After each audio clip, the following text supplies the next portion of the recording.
So somebody who's not gone to school I'm and calls curious. himself a senior, I've had some maybe poor experiences with, the person who labels themselves a senior, Right.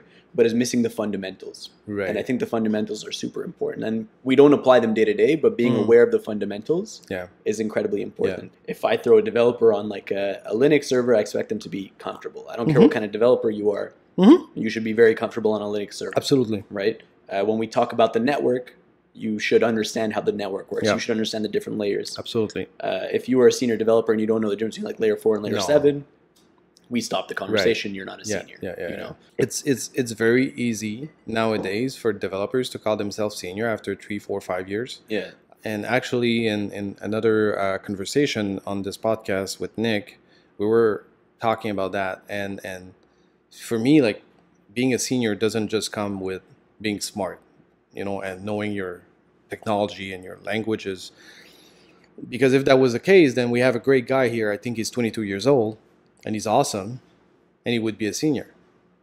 But you cannot be at 21, 22 years old, you cannot be really a senior. Like, you don't have the workplace experience, the instinct about what happened if this, what happened if that, all of that experience. And for me, like, senior comes with a certain sense of leadership too, a certain sense of seeing in advance what can happen if I build something this way, or if I just accept what the client's request is and do it. But I don't think forward. I don't think, okay, but what happened if he wants to do this with the app eventually?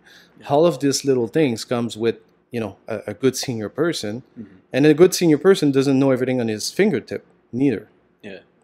But knows how to get the information.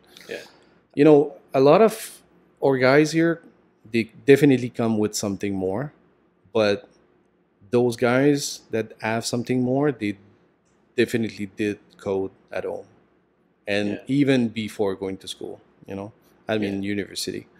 And if you don't have this passion and this desire to, evolve in this technology, then you just become an average person and not person, but developer. And there's so many average developers out there. And there's nothing wrong with that. We all need average people, right? So I guess as I'm saying it, I realize that school does bring a lot, but doesn't make you really good. Yeah. Yeah, Yeah, for sure. So yeah, it's interesting. It's interesting.